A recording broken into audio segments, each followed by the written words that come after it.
आज की live market analysis में आपको काफ़ी कुछ सीखने को मिलेगा। सिंपल समझिए, यहाँ पर जो आपको ये छोटी सी कैंडल दिख रही है, ये कहाँ पर है? ये RSI जब 30 पर है तब है, ठीक है। तो यहाँ से अपन क्या करेंगे, स्टेप बाय स्टेप जो है टारगेट अचीव करने की कोशिश अपन करेंगे। और इसको जो है 3 पार्ट में टारगेट निकाल सकते हैं अपन, ठीक है। 2 टारगेट तो इसमें ईजिली मिल जाएंगे। तीसरा टारगेट भी जो रहेगा वो, एक मिनट चार्जिंग लगा लूँ।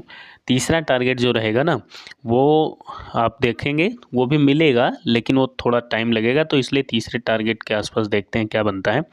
मतलब तीसरे टारगेट की थोड़ी सी जो है डाउट है अपन को, लेकिन चलिए 2 टारगेट तो मिल ही जाएंगे।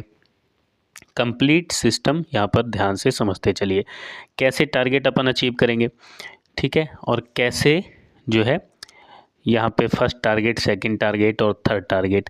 RSI जो है 30 के पास में है और उसके पास में अपन को जो है कैंडल मिली है, ये हैमर वाली, ठीक है, हैमर टाइप कैंडल है।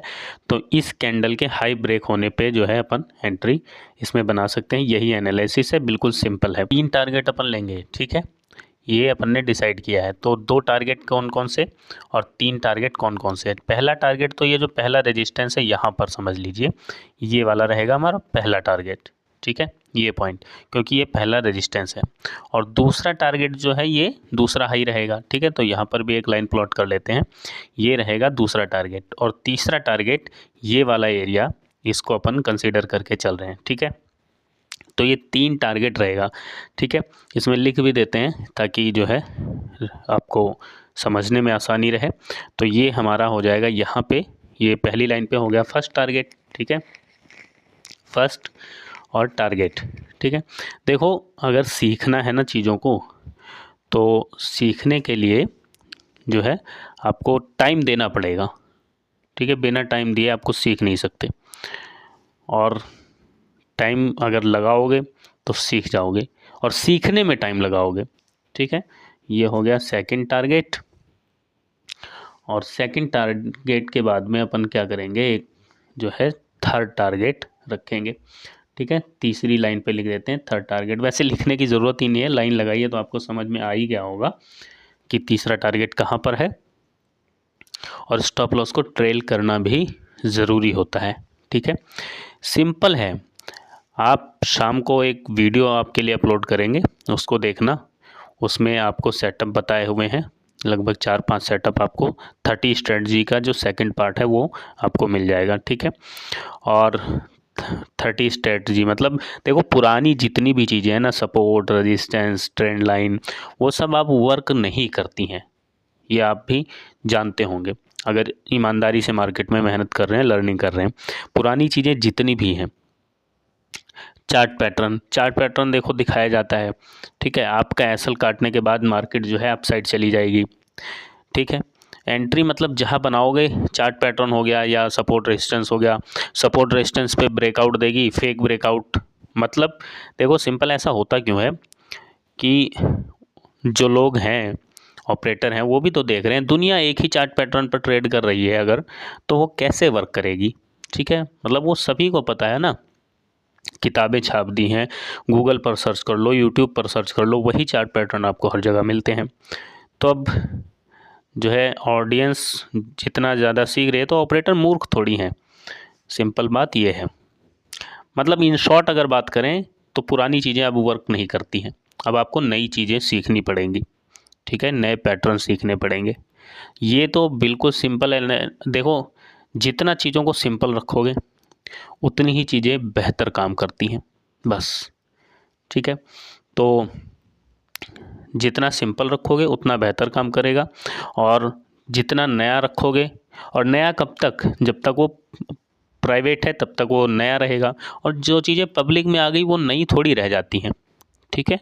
ये चीज़ भी आपको थोड़ा सा समझना चाहिए। तो अपन जो सेटअप आपके साथ डिस्कस करते हैं, वो सारी चीज़ें जो है आपको बिल्कुल न्यू देखने को मिलेंगी। और यहाँ पर जो है थोड़ा टाइम वेट करते हैं, उसके बाद आपको दिखाता हूँ कि यहाँ पर टारगेट देखते हैं कि अचीव होता है कि नहीं, ठीक है। चलिए, सेकंड टारगेट तो मिल ही गया है लगभग, फर्स्ट टारगेट मिल गया है, सेकंड भी मिल जाएगा, ठीक है। चलिए थोड़ी देर बाद देखते हैं। 10:27 में हमने क्लोज़ किया, अभी 10:54 हो रहे हैं और सेकंड टारगेट यहाँ पर हमें ऑलमोस्ट मिल चुका है।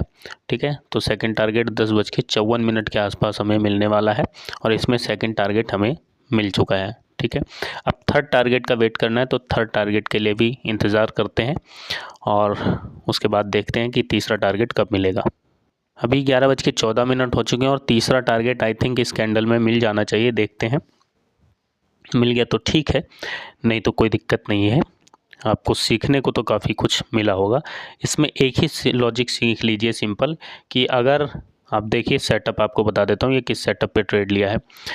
RSI अगर 30 के पास में है, ठीक है, और 30 के पास हैमर कैंडल मिल जाए तो 98% चांस रहता है वो हैमर वर्क करेगा।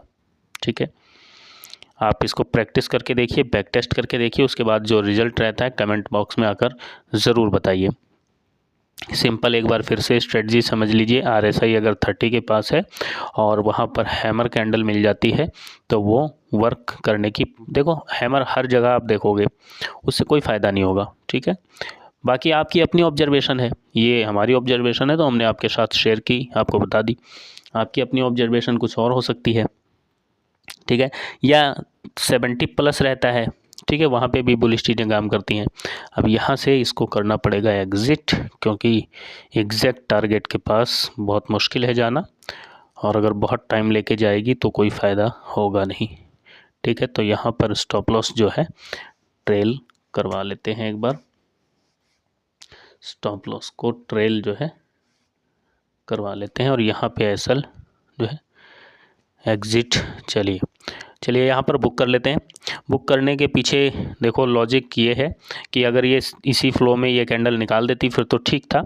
अब यहाँ पे अगर काफ़ी देर होल्ड करके और कंसोलिडेट कर गई तो फिर प्रीमियम डीके हो जाएगा और यहाँ से जो है रिवर्सल की पॉसिबिलिटी भी है, या कंसोलिडेशन, दो चीज़ें हो सकती हैं। तीसरी चीज़ भी अगर इसी फ्लो में निकल जाती तो अपन टारगेट और ले लेते।